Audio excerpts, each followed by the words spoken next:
ओम श्री शक्ति नमः। ओम श्री शक्ति नमः। ओम श्री शक्ति नमः।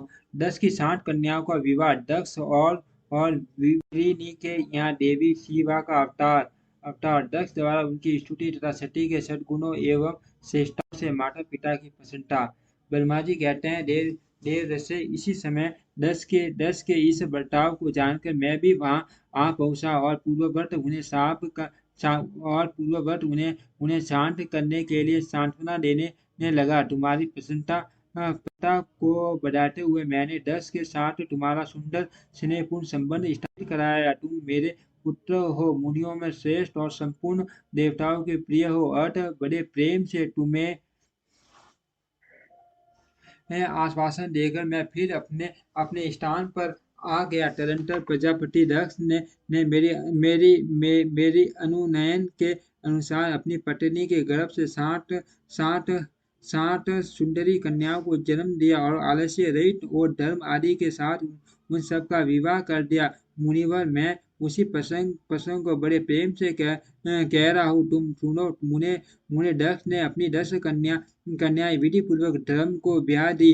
13 कन्याएं कश्यप मुनि को दे दी और 27 कन्याओं का विवाह चंद्रमा के साथ कर दिया। भूत या बहुपुत्र अंगिरा तथा कशास्व को उन्होंने दो दो कन्याएं दी और शेष 4 कन्याओं का विवाह टाक्से या अरिष्ट नेमि के साथ कर दिया। इन सब की संतान परंपराओं से तीनों लोग भरे पड़े हैं। अतः विस्तार भय से उनका वर्णन नहीं किया जा सकता। कुछ लोग शिवा या सती को 10 की ज्येष्ठ पुत्री बताते हैं, दूसरे लोग उन्हें मंजली पुत्र कहते हैं तथा कुछ अन्य लोग सबसे छोटी पुत्री मानते हैं। कल्प भेद से ये तीनों मत ठीक हैं। पुत्र और पुत्रियों की उत्पत्ति के पश्चात पत्नी सहित प्रजापति दक्ष ने बड़े प्रेम से मन ही मन जगदम्बी का ध्यान किया। साथ ही गदगद वाणी से प्रेम पूर्वक उनकी स्तुति भी की। बारंबार अंजलि बांध नमस्कार करके वे विनीत भाव से देवी को मस्तक झुकाते थे। इससे देवी शिवा संतुष्ट हुई और उन्होंने अपने प्रण की पूर्ति के लिए मन ही मन यह विचार किया कि अब मैं वीरिनी के गर्भ से टाल लूं। ऐसा विचार कर वे जगदम्बा दस के हट्टे में निवास करने लगी। मुनि श्रेष्ठ, उस समय दक्ष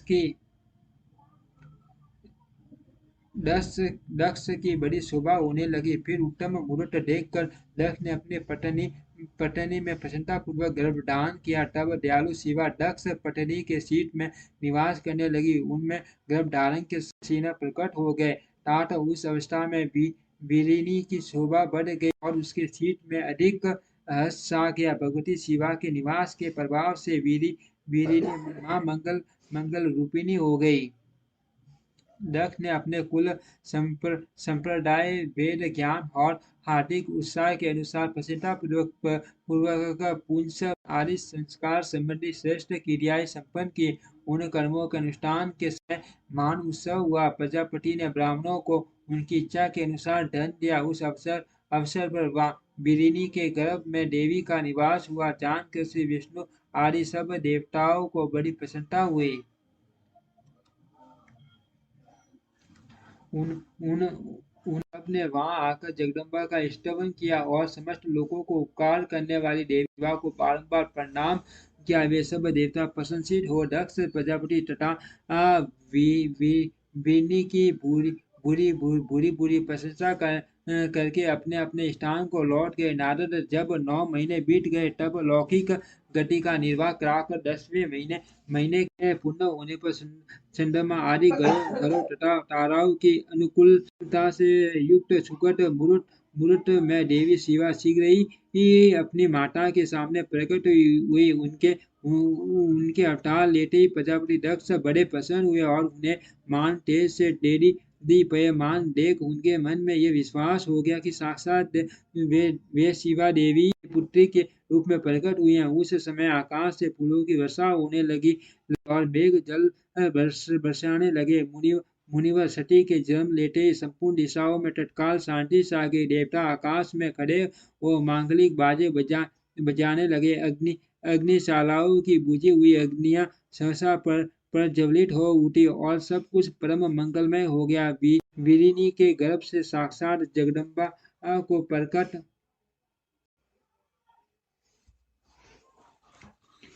जगदम्बा को प्रकट हुई देख दक्ष ने दोनों हाथ जोड़कर नमस्कार किया और बड़े भक्ति भाव से उनकी बड़ी स्तुति की। बुद्धिमान दक्ष की स्तुति करने पर जगन माता शिवा उस समय दक्ष ने इस प्रकार बोली जिससे माता वीरिनी न सुन सके। देवी बोली, प्रजापति, तुमने पहले पुत्री रूप में मुझे प्राप्त करने के लिए मेरी आराधना की थी। तुम्हारा वह मनोरथ आज सिद्ध हो गया। अब तुम उस तपस्या के फल को ग्रहण करो। उस समय दक्ष से ऐसा कहकर देवी ने अपनी माया से शिशु रूप धारण कर लिया और शेष भाव प्रकट करते हुए वहां रोने लगी। उस बालिका का रोदन सुन सभी स्त्रियां और दासियां बड़े वेग से प्रसन्नता पूर्वक वहां आ पहुंचे।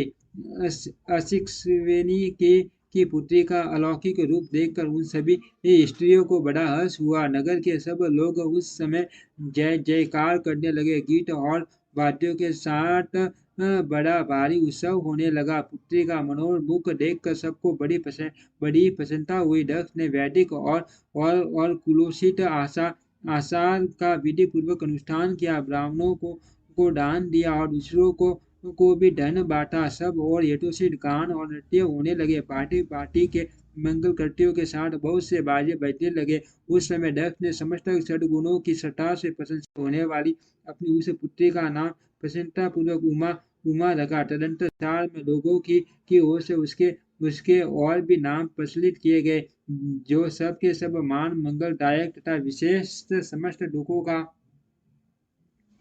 नाश करने वाले हैं। वारिणी और महात्मा दक्ष ये दक्ष अपनी पुत्री का पालन करने लगे तथा वह शुक्ल पक्ष की संध्या के सम्मान दिनों दिन बढ़ने लगी। दिविज श्रेष्ठ बाल्यावस्था में मैं भी समस्त उत्तमोत्तम गुण उसमें उसी तरह प्रवेश करने लगे जैसे शुक्ल पक्ष के बाल चंद्रमा में भी समस्त मनोहारिणी कलाएं प्रविष्ट हो जाती हैं। 10 कन्या सखियों के बीच बैठी बैठी जब अपने भाव में निमग्न होती थी तब बारंबार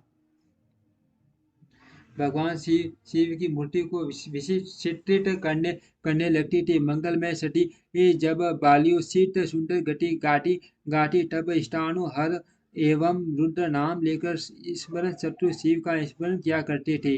ओम श्री शक्ति नमः। ओम श्री शक्ति नमः। ओम श्री शक्ति नमः। ओम श्री शक्ति नमः।